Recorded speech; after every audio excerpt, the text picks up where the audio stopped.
Ensuite, on a le propriétaire. Ça, c'est des définitions à connaître et maîtriser.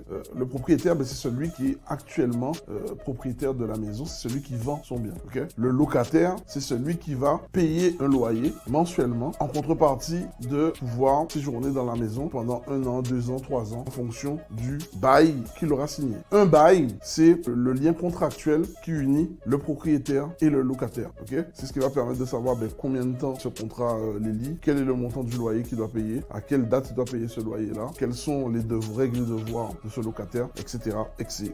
Okay? Donc ici, je t'ai brassé un peu les grandes lignes du vocabulaire immobilier. Le plus important pour toi, celui qui va te permettre de te protéger, déjà, c'est le compromis. Okay? Le compromis, c'est le document contractuel qui va te permettre de signer et de te positionner sur un bien en vue de l'acheter. Okay? Dans ce contrat-là, il y aura les conditions que vous aurez citées, toi et le vendeur, en vue de conclure ce deal. Okay? Donc c'est très très important. Ensuite, dans ce compromis, c'est là où tu vas y référer des mentions intéressantes. Et une mention qui va te permettre d'économiser ou de gagner beaucoup d'argent ou t'assurer d'avoir un crédit, c'est la notion d'acte en main. Acte en main, c'est une notion qui va te permettre de ne pas financer directement les frais de notaire à ta charge, mais c'est un jeu d'écriture qui va faire en sorte que la banque va te financer le montant des frais de notaire plus l'acquisition du bien, que ce sera le vendeur qui va le payer à ta place. Donc toi, tu vas amener ce package d'argent, tu vas le donner au vendeur et c'est le vendeur qui va le payer à ta place. Pourquoi? Parce que aux yeux de la banque, je te donne un exemple, imaginons tu as un bien qui vaut 100 000 euros, ok?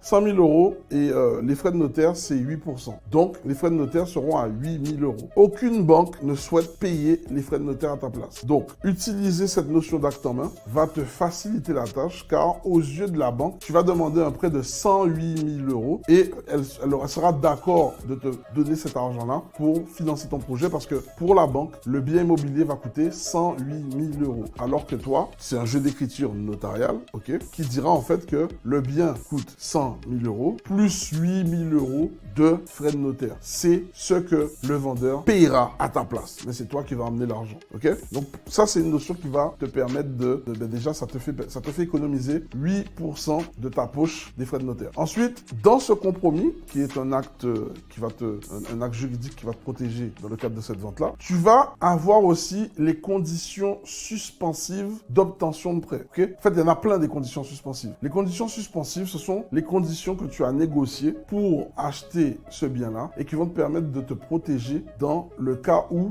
imaginons, tu ne trouves pas de prêt,